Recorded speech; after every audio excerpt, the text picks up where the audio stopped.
Hi, friends and Unity family. How are you? It's Reverend Laurie with Unity of Ocala here on Friday, December 30th. 2 days left in 2022. Wow. Seems like a quick year. There were moments that seemed to stand still, right? But it's over. 2022 is over. Wow. It's hard to believe. Brand new year, brand new slate, brand new canvas, and you get to paint with God's direction the picture you want your life to be next year. Ooh, it's exciting. This Sunday, which is January 1st, we will have our traditional burning bowl ceremony. Now, for those of you who have been coming to Unity for a long, long time, you're familiar with this ritual. It's done in probably, well, every Unity church I've participated in, and probably almost all, I would say at least 90%. It's a wonderful ritual. It's not only done in Unity traditions, but ancient traditions as well. Judaism, especially the mystical branches, Kabbalah, do this a couple of times a year, particularly around Yom Kippur. And it's a time of release. But for me, it's even more important than just release and clearing. It's really thinking about, pondering, and praying about what I want to experience over the next 12 months. What do I want my life to look like, to feel like? What do I want to experience?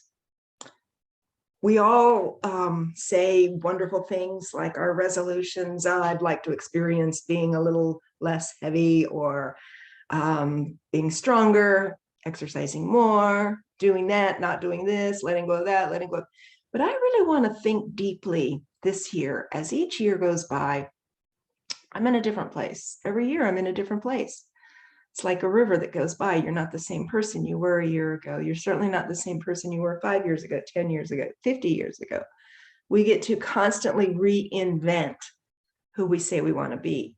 And one of the things that's become increasingly important to me over the years is to listen to that still small voice, to listen deeply, not just in my quiet time, not just to my dreams and my messages, but listen deeply in the conversations I have, to listen deeply to the sounds around me, to look deeply and beyond. I've shared with you the message I got about looking beyond when I was doing so many funerals as a young minister, and I was fed up with saying goodbye to people. I got a message to look beyond the obvious. This year, I'm making a sacred intention to look beyond, to listen deeper, to look deeper, more thoughtfully, more thoroughly, to smell deeper, to sense more intimately, to feel, to pay attention, to be in tune. God is jammed in me in every cell, and at every second, that essence of magic and mystery and creation is guiding me. And the more deeply I listen, the more deeply I hear my body tell me. And we know intuitively, instinctually, what is true for us and what is not. Our body will tell us. If we miss our body telling us because we've covered it with layers of fear, anger, fat, whatever, we will hear it in other ways because God is constantly working with us. So I invite you to join with me in 12 months of tuning in, fine-tuning, finding that perfect station, that point of openness where we are led in full faith. January is the month of faith, represented by Elizabeth and Peter Petros. I can't wait to get in deeply with that. Classes are resuming in February. I'll be joining you at the end of February. watch our messages that come out, our email messages and our calendar, and keep up with us. We're doing the monthly book club, which is fantastic. And we're talking about it the last Sunday of each month. And our little church is just full of life and energy and joy. After Sunday Conversations is just about the highlight of my week. I love it. I love listening to your thoughts, your questions, your answers. But for now, let's decide what it is we're going to release in that burning bowl, what we're going to clear out that no longer serves us and we do not want to drag into 2023. And what is it that we're making the way for? What is it we want to experience? Who does God say we are in these 12 months? I want to have more intimate conversations about this with you, one-on-ones, in groups, all of those lovely, deep conversations that fill my heart. Ouch, kitty. My kitty just scratched me. He is so rude. Captain, please. I can forget about trying to teach this one manners because I've had him for about 11 years and he's only gotten ornerier. Oh, well. And in full faith and trust, I'm going to just open Susceptible to Light and see what God has for us to listen deeply to. This is page 50. It's called Return. Return. The other side is called The Full Moon. Oh, I kind of like that one. They're both good. I'm going to read them both. Somebody needs to hear one or the other or both of these. I'll let you decide. Return. Another round through the dark, narrow tunnels of healing. I swear I've been here before and swore I'd never return. But this time it's to heal the myth that there's failure in returning. Ooh, that's good stuff. The myth that there's failure in returning. Relapse into old ways is an opportunity for greater kindness, to newly revealed tender places.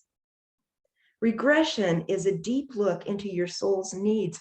Oh, that's what I'm doing. I'm regressing into my soul's needs. Good.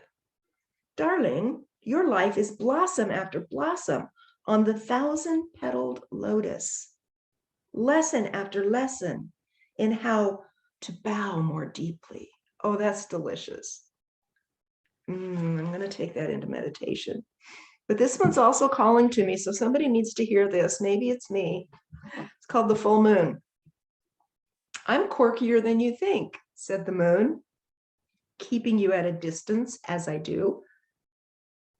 This kitty's biting my foot. Keeping you at a distance as I do lets you have all sorts of partial crescent ideas about me. That I'm beautiful, romantic, mysterious, brimming with elegance, almost holy. I've liked that image, but really, what has it done? Up closer, you'll see my face looks like a mouthful of crooked teeth. I am pocked, imperfect everywhere, a bit grayish, a drab in places, not even round, really. Enough infatuation. Let's come out of denial together. Ooh, I like it. My light doesn't even come from me, but from a bigger, more luminous source. Stop writing poems about me and being such an admirer. Come closer and let's just be together. As we stop controlling and just let the waves breathe in and out, that's the only thing that truly makes me full. Oh, those were delicious. I'm sure I've read every poem in here, but I don't know. Sometimes I'm surprised. Not sure I've heard those words before. Oh, I can't wait to see the surprises and the magic that awaits us in 2023. I will see you on Sunday. If you do not or are not able to join us and you're doing your own services at home or watching us live on Facebook, get a little receptacle that you can put your throwaway list in, your burning list in. Coffee can, do they still have coffee cans? The old-fashioned coffee cans works perfect. Anything, piece of pottery that is fireproof. And the best thing to use is tissue paper, the white tissue paper that we put in little wrapping bags. That works the best. They do have those quick burn papers, but they give off an aroma that is not pleasing to the nose at all. So tissue paper works well. Keep it small, use a pencil. And when it's time to release, set that thing on fire and let it go. And join us. And remember, God loves you. I love you. I'll see you Sunday. Mwah. I love you guys.